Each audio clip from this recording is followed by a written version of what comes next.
I'm with Jack Bodine of the men's lacrosse team, and Jack, can you kind of just talk about how you got into lacrosse when you were younger? Yeah, of course. So it's sort of a typical story, but just in an atypical environment. So I'm from California, obviously a non-hotbed area, and lacrosse was still pretty new when I got involved. It was in second grade. I had played 2 years of baseball and decided that was not quite enough fun for me, not quite enough going on. So my parents were asking around what were some other spring sports in the area, and lacrosse came up.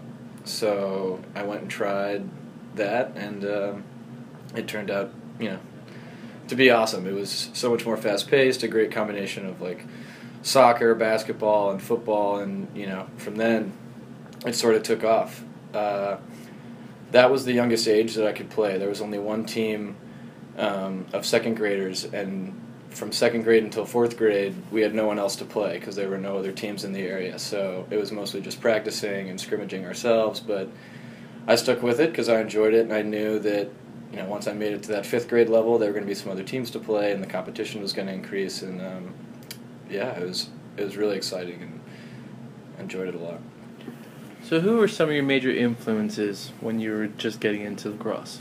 Yeah, so there were some great coaches when I was younger, guys who had played on the East Coast and moved out west for various reasons. One of those guys was Peter Worstel, who was actually a All-American and national champion at the University of Maryland, and he had started the Scorpion Lacrosse program, which is a big lacrosse program in Northern California, and has now grown to, I think, probably teams as young as first grade, kindergarten type kids who are just learning the stick skills, all the way through high school. If your high school doesn't offer a team, he has programs for those types of kids, really just expanding the sport in Northern California. And so I'd have to say that he's a major one. And then, I had a coach, Sam Greason, who played at Cornell.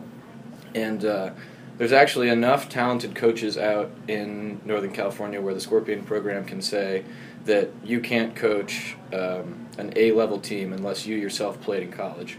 So it's really sort of taken what would be a non-hotbed area with maybe a lot of kids who are new to the sport, but giving them a veteran coach and someone who has a lot of experience in the game and knows a lot about technique and things like that.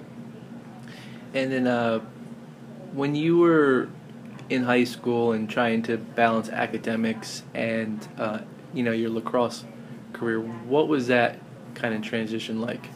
Yeah, it was a struggle at first. I went to St. Ignatius College Prep, which is a pretty academically rigorous school in San Francisco, and really sort of the way that it worked was just sort of focusing on academics first, and I knew that my coaches would support me in focusing on those academics first. And I guess sort of through study halls, we had sort of teamwork sessions where you'd have like a Wednesday afternoon or a Thursday afternoon, you'd get the team together and everyone could do their work, and that would sort of be a good environment where it was still social, but you could really get after your work and make sure that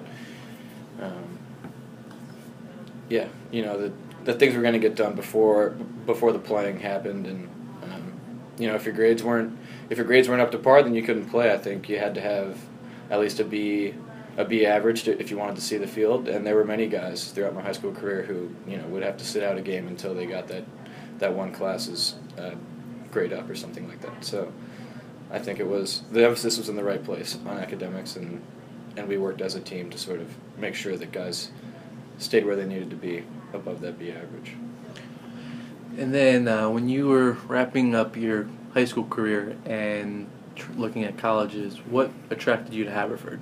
So I think for a while, St. Ignatius is a pretty powerful program in San Francisco, and we had a lot of guys before me who were going D1, and they would write back letters to the team saying just how much they enjoyed their St. Ignatius experience, and they would go on and on about how much they enjoyed their time at SI, and I was sort of reading between the lines, and then when I would see these guys in person, they would talk about how much D1 felt like a job. And as much as I was getting some of those early D1 offers, I really was drawn to D3 because I thought it was a much better balance of academics, personal life, and then obviously athletics. And Haverford came onto my list just as a very strong academic school, and a huge contender in the Centennial Conference. And it was really just between Haverford and some of the other NESCAC schools, those high academic schools with, a great balance of extracurriculars, study abroad programs, and good lacrosse. So, I talked with Coach Bathory, and he really convinced me that this was a great place to be, and I agreed. I thought the location, close to Philadelphia, especially compared to some of those other NESCAC schools, which are, hours away from civilization, this really was a great option, and I'm really happy I chose it. I think for all the reasons that I initially thought it would be great, it did turn out to be that way. Strong academics, strong lacrosse. I went abroad in Copenhagen, which that's definitely not something that could have happened in a Division I context, and the overall experience here has been awesome.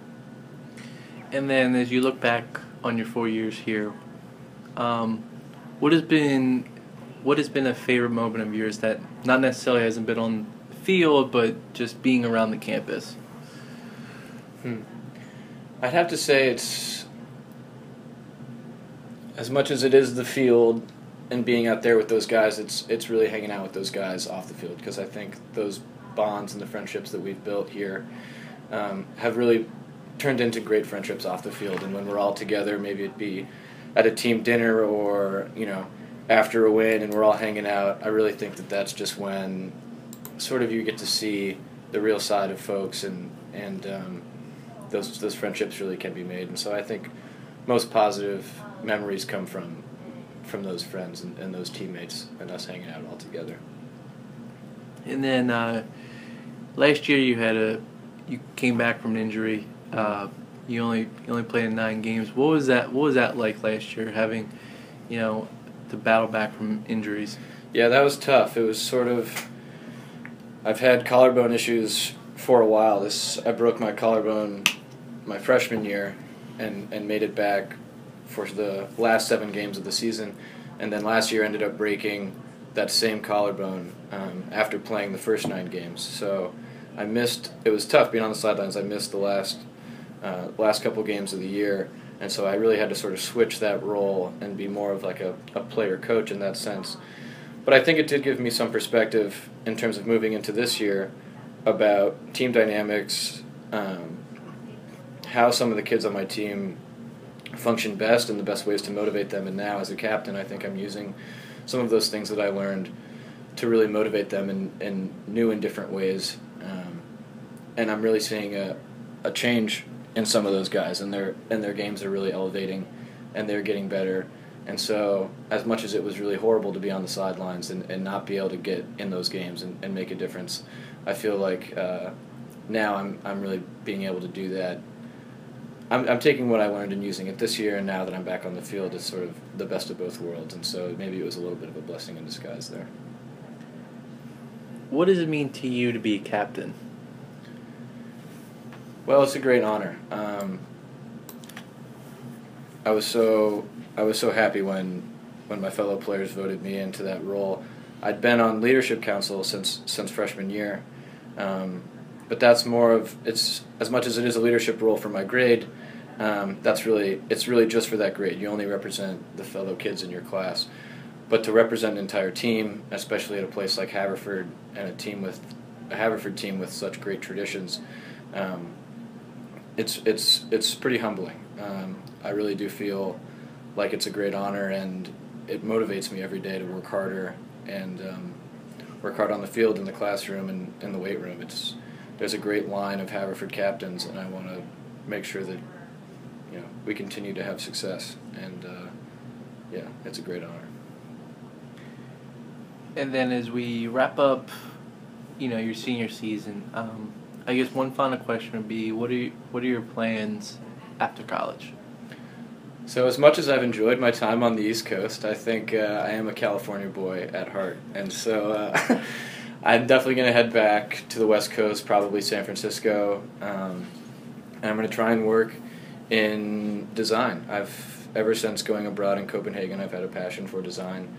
And I'm really just sort of going to parlay what I've used with my psychology major into maybe a design consultancy job, something like a IDEO or Fuse projects or some companies like that, where I can sort of get involved with what's going on in Silicon Valley and the tech scene there and see where it takes me. I think it's an up-and-coming field and something that can really use my creative side with my analytical and strategic side that I've honed here at Haverford. And yeah, it should be great. I'm excited for warm weather year-round, that's for sure.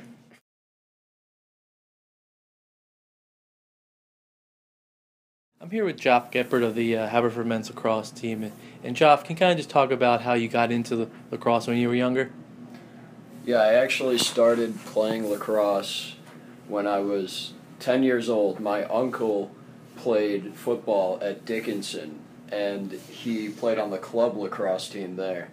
And he was the only person in my family who knew about lacrosse, and he actually introduced me to the game.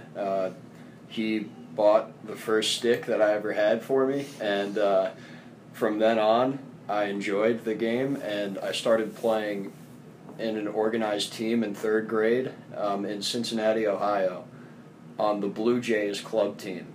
And from then on I continued to play through middle school into high school and ended up at Haverford playing. So that's how I got started. Yeah. In terms of getting into the sport? Well, I would say as far as getting into the sport, definitely my uncle was the first one who introduced me to it, but staying with the sport and really trying to develop into the next level and everything, I would say my high school coach, Jack Fisher from University School, he really built a good program at my high school, and I saw that when I was younger. I saw good players in the high school, and they were winning state championships, and I wanted to be a part of that. So Jack Fisher and some of the players that he had under him, that was sort of the drive for me. I wanted to be winning those state championship games and be in those competitive competitions with the other elite Ohio teams. So yeah, my high school coach. One of the biggest things that an athlete here at Haverford has to balance is their academics along with their athletics. So when you were in high school, and even when you're in college, how do you balance those two? A lot of planning, and what helps for me is if I just have a to-do list every day, and if I have a couple of bullet points like go get 100 reps of shooting today, and then go to the library for an hour and do my economics work, and then after that make a couple phone calls to alumni, or just really having a defined list every day. And sometimes I'll even go and chart out the whole week before it happens. But when I don't plan, I kind of get off track a little. So, being a second semester senior, I'm trying to plan again, trying to plan, but it's a little easier to relax a little. But I have to stay focused and finish strong, and planning is going to be a big part of that. Transitioning to your freshman year, or not your freshman year, when you're looking at schools, what attracted you to Haverford College? Well, I didn't know about Haverford at all before I met Coach Bathory, and after I met Coach, he told me about the academic prowess and the athletic prowess. They had just won a 2010 Centennial Conference Championship when I was being recruited. So that was a major selling point, and I believed in the system, and not only the athletics but the academics were. It was the perfect combination for me, especially coming from a school that was pretty tough. I wanted to be challenged in college. I didn't want to have an easy classes or anything. I wanted to learn more, and Haverford being an intellectually stimulating environment, it seemed like the perfect place for me, and just that combined with the success on the field was, it was a perfect fit, So that and the campus is beautiful too. I mean, compared to a lot of other schools in the conference and a lot of other schools that I was looking at, it was just a pretty easy choice for me. Over your 4 years at Haverford, what have been some of your favorite moments, or what are some of your favorite things about Haverford that don't necessarily have to be on the field, but just in general about the school? On the field, my favorite memory was my sophomore year. We played against Franklin and Marshall at Franklin and Marshall. They were ranked in the top 20 in D3 at the time. And we got to the game, and there were a group of alumni in the parking lot, Haverford alumni, and they had a bus with them. And over a loudspeaker, they were yelling and cheering for the Haverford team while also chirping the F&M team, which was awesome to hear. Like, the alumni support was incredible. And we went, and I opened up that game with 3 goals in a row on a 3-0 run, and we ended up winning, I think, like 15-14 in the last couple of minutes. And that was an awesome experience. Some of my family was there, the alums were there, and that was like a team camaraderie experience that was unbelievable. So moments like that and the relationships that you build with your professors, your fellow teammates, and your coaches, you make lifelong friends here too. So, yeah. What does it mean to you to be a senior captain, be a senior leader? Well, it's a lot of hard work, and to me it means really just relating to players, not being that person who is unapproachable. I try to be as approachable as possible.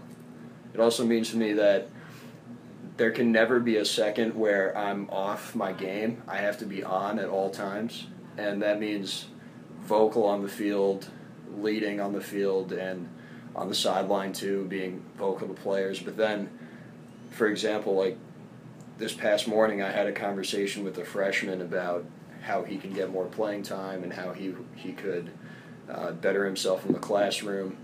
And to me, it's just like being an all-around leader, not just in one facet of life. It's just being a leader in every sense. And also, not only that, but also being a friend and an approachable teammate, not having that like scary captain look all the time, being nice to people too. So that's what it means to me. And then my final question for you is like you said, second semester senior. Do you have any plans lined up after school, or what's kind of your game plan after you graduate? So I was very lucky to get a job in Los Angeles with a wealth management firm called Advice Period, and I will be working as an advisor there. So I'll be moving to Los Angeles June 22nd and starting that day. So I'm excited.